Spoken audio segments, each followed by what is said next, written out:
천지 만물을 말씀으로 창조하신 아버지 하나님, 아름다운 계절 가을을 지나 입동추위의 초겨울입니다. 지난 1월 1일부터 연말을 앞둔 지금까지 저희들을 인도해 주신 은혜에 감사드립니다. 죄 많은 죄인들인 저희에게 겸비한 마음으로 자복과 회개의 기회를 주신 은혜에 감사드립니다. 저희들 이 순간 주님 앞에 모든 죄 내려놓사오니 저희들의 죄를 주님의 보혈의 피로 용서하여 주시옵소서. 저희가 주님을 사랑하기 전 주님께서 저희를 먼저 사랑하시고 구원하여 주셨음을 인하여 감사드립니다. 오늘 이 시간 이 은선 목사님을 통하여 들려주시는 말씀을 듣고 회개하는 시간이 되게 해 주시옵소서. 성령 하나님께서 목사님의 입술을 주장하여 주시고 친히 이 시간 임하여 주시옵기를 예수님의 이름으로 간절히 기도드리옵나이다.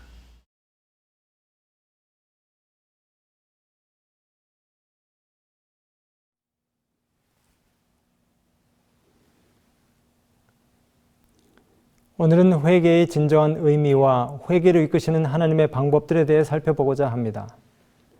먼저 우리가 잘 아는 말씀 잠언 4장 23절입니다. 무릇 지킬 만한 것보다 더욱 내 마음을 지키라.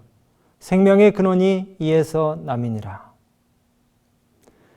어느 대형교회 목사님이 단에 서서 말씀을 전하려는데 단상이 대형 화면에 설교 PPT가 갑자기 사라지더니 이 목사님의 한 주간의 사생활이 파노라마처럼 방영되기 시작했어요. 정말 믿기 어려운 이 뜬금없는 상황에 당황한 목사님이 방송실을 향하여 손짓을 하였습니다. 그만 끄라고, 그러면 안 되는데. 그런데 지난 일요일부터 지금 막 설교단에 오르기 직전까지 교회에서 또 집 안팎에서 행동하고 말하고 생각했던 모든 것이 영상으로 제작되어 낱낱이 화면에 비춰지는 것이었습니다. 교인들이 보지 않는 곳에서 교통신호를 위반한 것, 교회 돈을 이용하여 편법으로 부동산을 사려고 몰래 가서 사인하는 장면. 아니 저걸 누가 어떻게 영상으로 찍어서 편집해서 올렸을까? 근데 계속해서 영상이 이어집니다. 11금 내야 될 돈으로 주식을 산 것, 노회장 자리를 차지하려고 여기저기 전화해서 경쟁 상대를 까내린 것, 심지어 목사님이 아무도 보지 못했으리라 생각했던 것들이 하나하나 다 화면에 방영되는 것입니다. 설교 준비를 하다가 교회에 흠모하는 여집사와 애정행각을 벌이는 상상을 하는 것 등등 정말 눈을 뜨고 제정신으로 볼 수 없는 추악한 죄들이 화면에 나오는 것입니다. 십계명을 하나에서 10가지 모두 유린한 극악무도한 죄들이 낱낱이 펼쳐지는 것이었습니다. 이 목사님이 도저히 설교를 할 수 없어서 설교단에서 뛰쳐내려와서 방송실을 향해서 달리기 시작했습니다. 그런데 15초면 닿을 거리인데 아무리 달려도 제자리인 것이에요. 발이 떨어지질 않았습니다. 큰일 났다. 저걸 꺼야 하는데, 저걸 빨리 꺼야 하는데, 그만 꺼달라고 몸부림을 치는데 등에서 식은땀이 범벅이에요. 뒤척이며 일어나 보니 꿈이었습니다.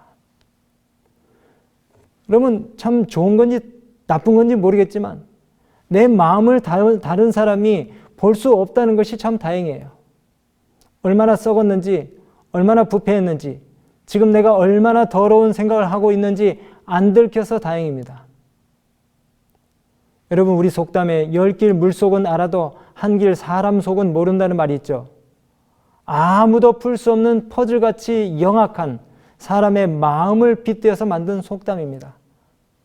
그래서 잠언 4장 23절의 말씀과 같은 마음에 관한 말씀인데요. 에레미야 17장 9절에 만물보다 더 거짓되고 아주 썩은 것은 사람의 마음이니 누가 그 속을 알 수 있습니까? 라고 했어요. 겉으로 나타난 말과 표정과 몸짓과 행동들로 사람들은 자기의 마음을 감춰요. 한 30년 전 어느 여름 돌아가신 지 일주일이 넘은 노인의 시신을 수습한 적이 있습니다.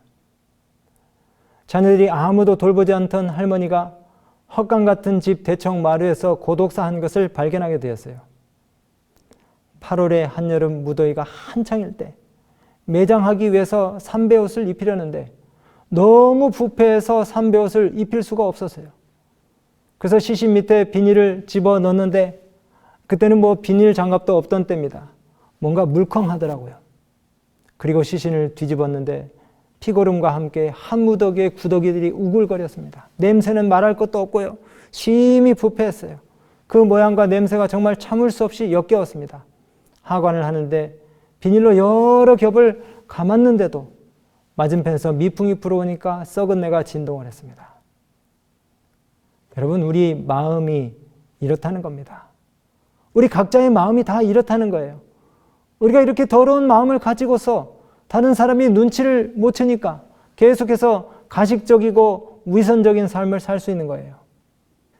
올곧은 척, 너그러운 척, 쿨한 척, 아는 척, 있는 척 하면서 그렇게 사는 겁니다.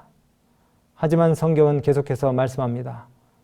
만물보다 거짓되고 심히 부패한 것이 사람의 마음이라 누가 이것을 알리요. 예수님도 말씀하시기를 속에서 곧 사람의 마음에서 나오는 것은 악한 생각 곧 음란과 도둑질과 살인과 간음과 탐욕과 악독과 속임과 음탕과 질투와 비방과 교만과 우매함이니 이 모든 악한 것이 다 속에서 나와서 사람을 더럽게 하느니라고 하셨습니다.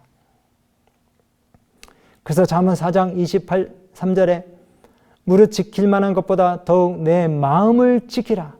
생명의 근원이 이에서 남이니라고 말씀하십니다. 여러분, 각 사람의 마음을 살피시고 심장을 감찰하시며 우리 각인의 행실과 행동에 따라 보상하시는 하나님이 지켜보고 계신다는 사실을 기억하시기 바랍니다. 주님은 우리 각자의 심장을 꿰뚫어 보시고 폐부를 시험하시며 마음을 꿰뚫어 뱃속까지 훤히 들여다보신다는 사실을 잊지 말아야 됩니다. 마음은 물론 그 마음의 동기까지 훤히 살피시기에 아무것도 하나님 앞에서는 감출 수 없는 것이에요. 여러분, 우리의 심장을 살피시고 폐부를 시험하시는 하나님 앞에 지금 여러분의 마음을 열고 진정한 회개와 용서를 갈구하시기를 간절히 바랍니다. 여기 이 9절에 나오는 마음과 10절의 심장은 같은 단어입니다. 하나님이 마음, 즉 우리의 심장을 살펴보시고 또 폐부를 시험하신다고 했는데 폐부는 우리의 마음속 더 깊이 감춰진 무의식의 세계와 감춰진 의도까지를 의미한다고 합니다. 하나님께서는 인간의 마음을 다 아시고 그의 마음을 시험하사 다 드러내실 수 있는 분이신 하나님 앞에서 우리가 무엇을 감출 수 있을까요? 우리가 어제 살펴본 것처럼 대속죄일에 대제사장이 지성소 봉사를 하는 동안에 백성들은 가장 두렵고 떨리는 마음으로 자신을 돌아보는 일을 해야만 했습니다. 무엇보다 대제사장이 지성소에서의 봉사를 마치고 나오는 순간 밖에서 기다리던 백성들 개개인에게 주어졌던 회심의 기회가 더 이상 없어져 버리기 때문에 이날은 그 어느 때보다도 신중해야 하고 엄숙해야만 하는 날이었습니다. 원형적 대속죄일의 시대에 살고 있는 오늘 우리는 더욱 우리의 영원한 미래를 두고 자신을 살피는 일들을 해야 하는데 우리의 영원한 운명이 결정되기 전에 우리 주님께서 지성소에서 나오시기 전에 우리의 마음을 괴롭게 하는 일을 통해서 진정한 회개를 이루는 그와 같은 경험을 해야 할 것입니다. 우리 자신을 살피는 일이 지금 필요합니다. 우리의 마음을 살피는 일이 꼭 필요해요. 우리가 얼마나 심각한 죄인인지 깨달아야 합니다. 진정한 회개의 경험이 필요하다는 겁니다. 그러면 어떻게 우리가 진정한 회개를 경험할 수 있을까요? 또 진정한 회개란 무엇일까요? 회개란 죄에 대하여 슬퍼하고 죄에서 완전히 돌이키는 것, 떠나는 것을 말합니다. 자신이 저지른 잘못으로 인해 오는 고통이 두려워서 마지못해 잠깐 행동을 수정하는 척하는 것이 회개가 아닙니다. 죄가 가져다주는 고통과 손해가 아깝고 두려워서 어쩔 수 없이 잠시 굴복하는 척하는 것이 회개가 아니에요. 진정한 회개란 죄 그 자체에 대해 진정으로 슬퍼하는 것을 말합니다. 죄가 얼마나 끔찍하고 무섭고 더러운 것인지를 깨닫는 것입니다. 근데 우리가 얼마나 심각한 죄인인지를 잘 깨닫지 못하고 사는 것 같아요. 에서는요, 아버지의 축복과 재산을 잃어버릴까 봐 잠시간 후회하는 것이 회개인 줄 알았던 것 같아요. 발람은 자신의 생명을 잃게 될까 봐 겁이 나서 입으로만 내가 범죄하였나이다 라고 말하면서 잠깐 그 위기의 순간을 모면하려고 했어요. 하지만 그것은 진정한 회개가 아니었습니다. 바로처럼 육체적 고통과 물질적인 손실을 면하고 싶어서 자신이 한 말을 자꾸 변경하고 번복하면서 옛 생각과 행동으로 되돌아가 버리는 것, 이것도 역시 진정한 회개가 아닙니다. 이런 종류의 회개들은 진정으로 마음을 바꾸거나 자신이 했던 끔찍한 일에 대한 반성이 전혀 수반되지 않는 껍데기 회개인 것이에요. 그리고 언제든지 죄를 지을 수 있는 환경만 조성이 되면 또다시 그 옛날 그 진흙탕 속으로 들어갈 수 있는 그런 마음의 상태를 말합니다. 여러분, 가룟 유다가 어떻게 했어요? 유다는 절대로 완전하신 하나님의 아들을 죽인 그 흉악한 잘못에 대하여 절실하고 가슴이 터질 듯한 비통함을 느끼지 않았어요. 내가 무죄한 피를 팔고 죄를 범하였도다라고 했을 때에 그는 자신에게 내릴 무서운 형벌이 가져다주는 엄청난 공포에 사로잡혔어요. 매를 덜 맞기 위해서 회개하는 척한 것입니다. 그리고 죄책감에 시달리는 것이 싫어서 자기 연민에 가득 차서 아주 임시 변통으로 그렇게 말한 것입니다. 유다는 결코 죄 자체를 슬퍼하지 않았어요. 자신이 잘못에 대해 진실로 뉘우칠 마음이 없었어요. 이스라엘 백성들을 놓아주는 것을 수차례 거절했던 완고한 바로가 하나님께 벌을 받을 때에는 백성들을 놓아주겠다고 즉시로 죄를 지었다고 말을 했어요. 하지만 그것도 진정한 회개가 아니었습니다. 더 큰 고통과 손해를 면하기 위해 순간적으로 위기를 모면하기 위해 하나님의 해초를 피하기 위해 거짓 회개를 하였던 것입니다. 이런 가짜 회개는 고통이 멈추면 다시 즉시로 달콤한 죄의 유혹을 향해 달려가게 하고 하나님을 대적하는 일에 주저하지 않게 만듭니다. 오늘 저는 굉장히 중요한 두 가지 사실을 이야기하려고 합니다. 여러분, 진실된 회개를 하고 싶으시죠? 진실한 회개를 하고 싶으시면 오늘 말씀을 잘 들으시기 바랍니다. 진실한 회개는요, 절대 우리 힘으로 할 수 없어요. 우리 능력으로 할 수 있는 것이 아닙니다. 우리가 얼마나 무력하고 의존적인 존재인지 아시죠? 우리의 의지는 썩은 새끼줄과 같고 우리의 결심은 작심삼일입니다. 구원의 필수 조건인 회개조차도 우리 스스로 이룰 수 없는데 이 우리 스스로 할 수 없다는 사실을 우리가 인정하고 깨달을 때에 우리 하나님께서 진정한 회개를 선물로 주시는 것입니다. 회개는 하나님께서 그리스도를 통하여 우리에게 주시는 영적 선물이고 은혜입니다. 그리스도의 십자가의 은혜, 아버지 하나님의 따뜻한 사랑의 온기와 능력이 사람을 진정한 회개로 이끌어요. 하나님의 사랑을 경험하는 축복을 이 시간 우리 모두가 누리시게 되기를 간절히 바랍니다.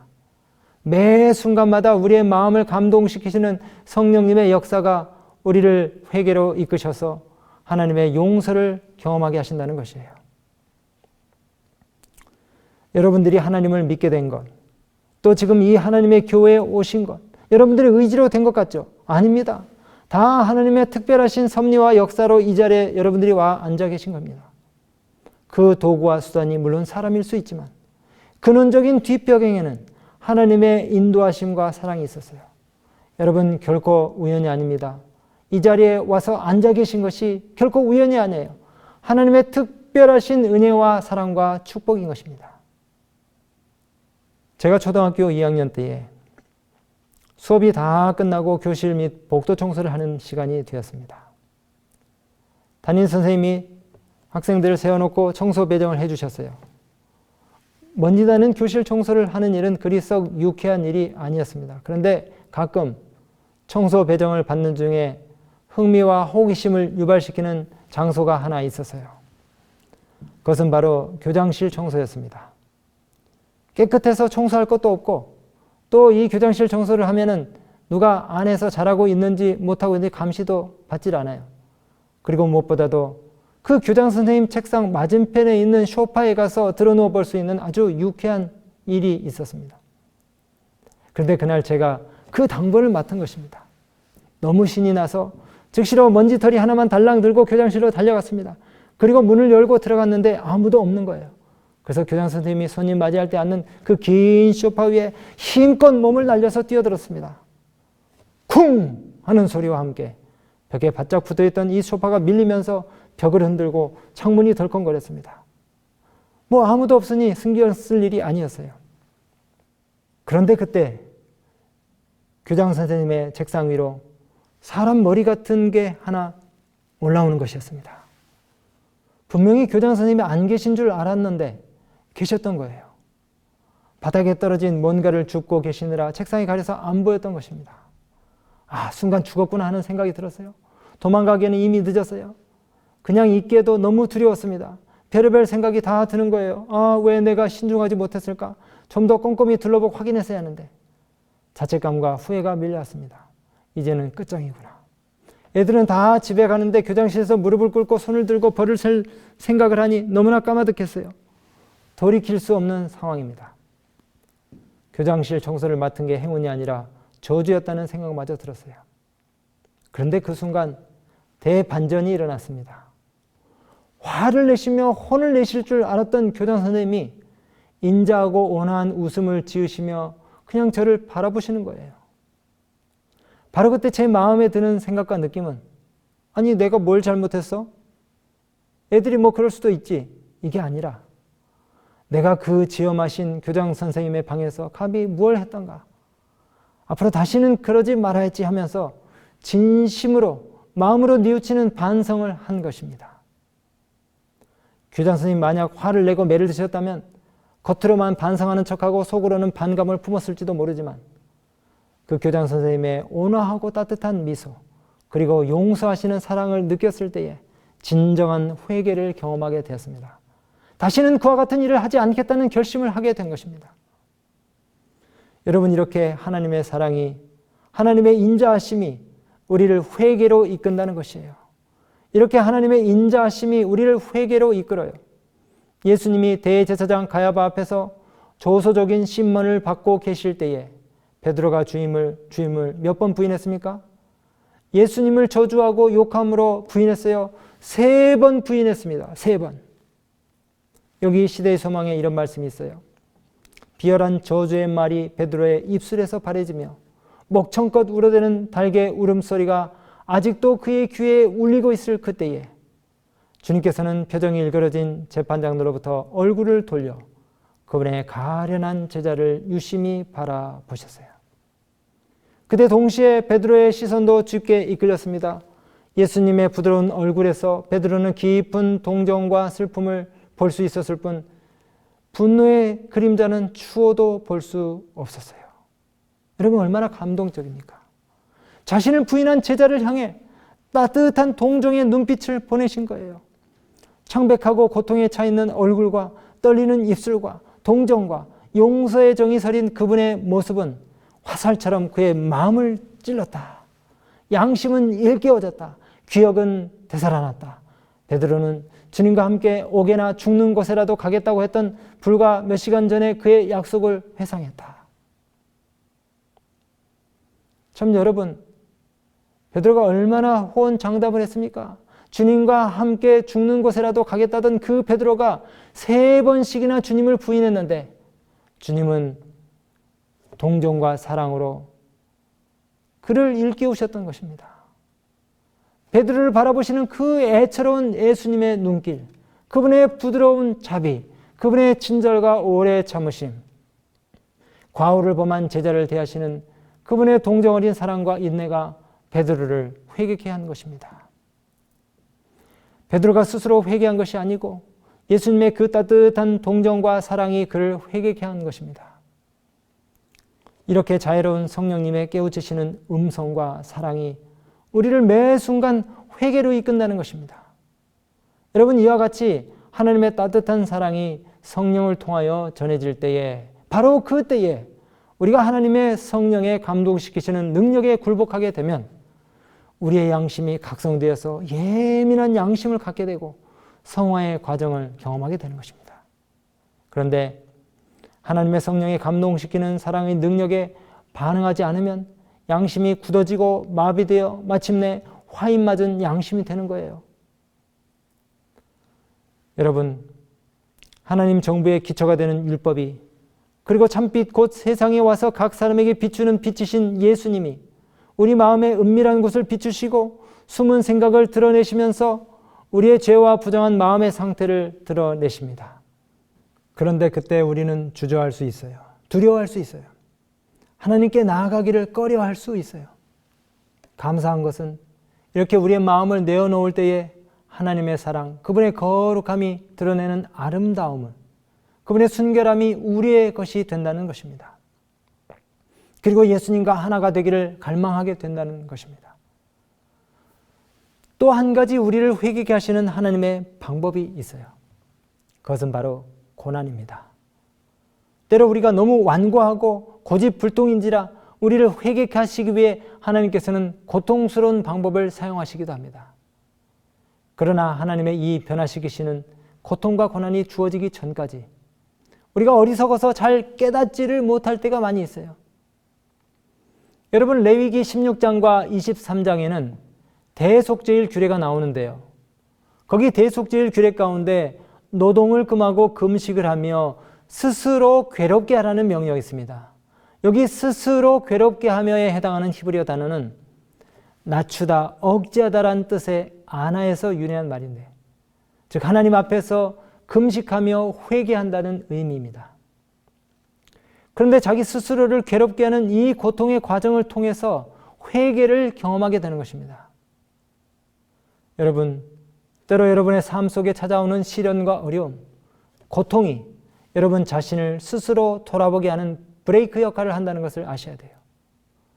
고난이 올 때에 너무 낙심하지 마세요. 고통은 꼭 나쁜 것만은 아닙니다.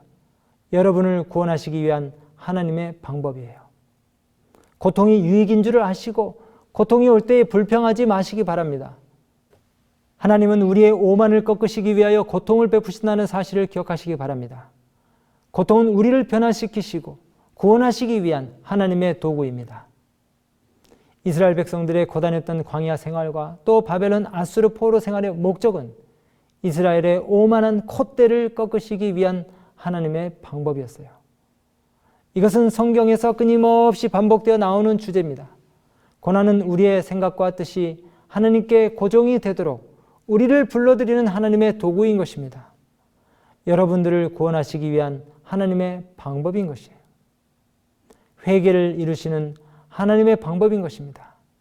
그래서 여러분, 고난과 고생과 어려움과 남들이 경험하지 못한 고통들을 만나게 될 때에 오히려 하나님께 감사하시기 바랍니다.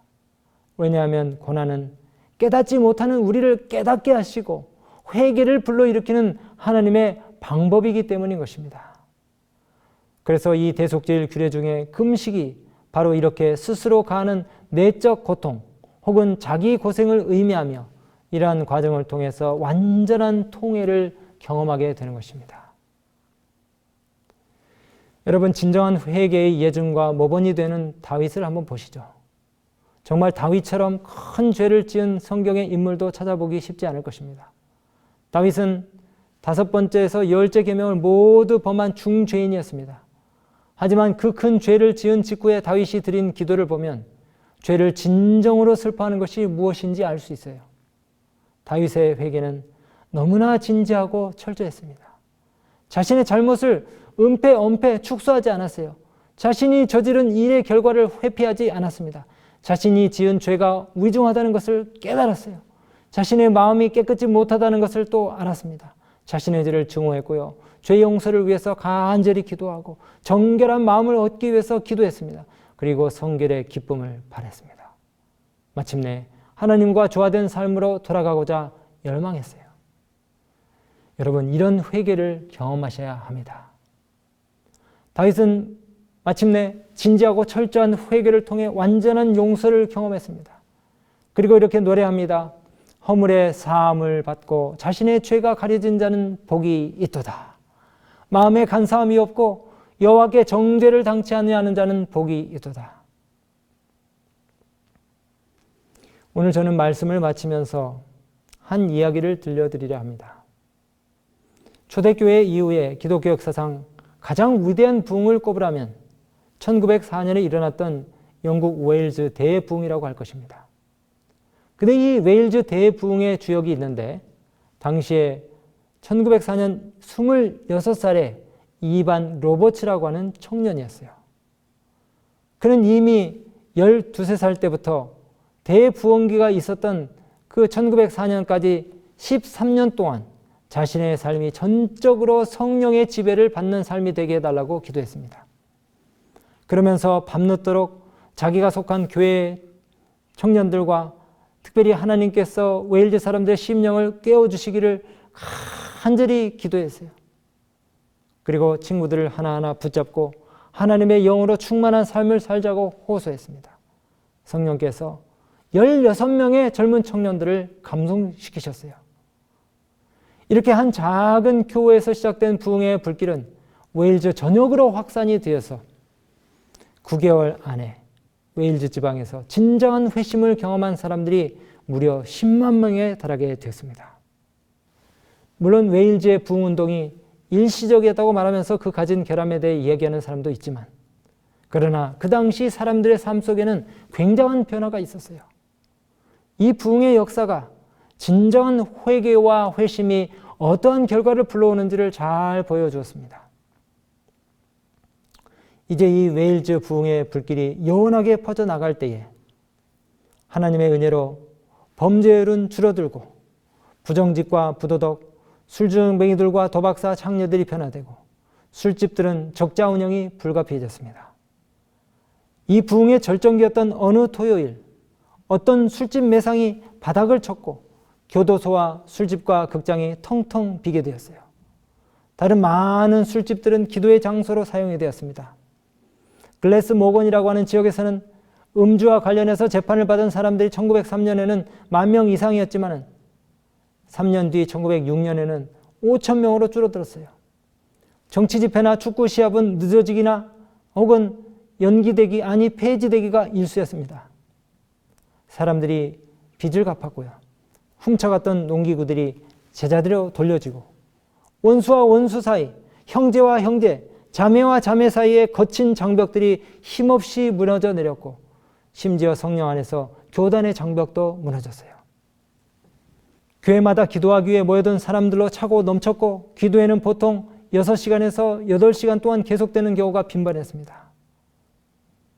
재밌는 것은요, 억세고 영성이 메마른 웨일즈의 탄광 노동자들이 이런 성령 충만한 예배에 몰려왔다가 새 사람으로 변화되어서 일터로 돌아가는 역사가 일어났습니다. 전에는 광산의 광부들이 석탄을 나르는 낙이나 말을 심하게 걷어차거나 거친 욕지거리로 다스렸는데 그들의 입술에서 쌍스러운 말이 사라지고 다시는 험한 말을 들을 수 없게 됐어요. 그래서 한 보고에 의하면 광산 노역에 쓰이던 조랑말들이 이들 거듭난 광부들의 말귀를 알아듣지 못하게 되었다고 합니다. 다 성령으로 새 사람이 되어서 욕을 안 하니까 나귀들도 헷갈리는 것이에요. 고용주들은 자신들의 사업의 질이 상당히 증진되었다고 보고했고 쓰레기는 줄어들었고 사람들은 자신의 노동에 대한 기쁨과 노래로 가득했으며 성령의 기름 부으시는 간증들이 집회마다 들려왔습니다. 책방마다 성경책이 품절이 되었어요. 저는 이번 기도 주간을 통해서 우리 각자의 삶 속에 우리의 가정이, 우리의 교회가 이런 극적인 변화를 경험하기를 꿈꿔봅니다. 저는 오늘 우리 교회에 이 같은 놀라운 회심의 역사가, 부흥의 역사가 일어나기를 바랍니다. 우리 주님께서 죄인된 우리와 하나가 되시기 위해 속죄양이 되시고 십자가에 돌아가셨는데 그분의 은혜와 사랑이 여러분의 마음을 일깨우는 놀라운 호소와 능력이 되시기를 간절히 바랍니다. 예수님만 바라보세요. 우리가 갈바리 십자가에 달리신 하나님의 어린 양을 바라볼 때에 구속의 오묘한 이치가 우리의 마음을 깨우치기 시작하고 하나님의 인자하심이 우리를 회개로 이끄신다. 그리스도께서 죄인들을 위하여 죽으심으로써 측량할 수 없는 사랑을 나타내셨나니 죄인이 이 사랑을 주목할 때에 이 사랑이 심정을 부드럽게 하고 마음에 감명을 주고 심령에 통해하는 생각을 일으킨다. 오늘 저녁 우리의 세속적인 마음, 세상에 대한 애착, 세상을 사랑하는 마음과 이기심, 탐욕, 경쟁심을 모두 버리고 하나님께 나아가서 용서의 기쁨, 회개의 경험들을 우리 모두가 다 하시게 되기를 간절히 바라면서 말씀을 마치겠습니다. 사랑의 아버지 하나님, 우리에게 참된 회개의 경험을 허락하시기 위하여 성령으로 늘 깨우치시고 역사하시니 감사합니다.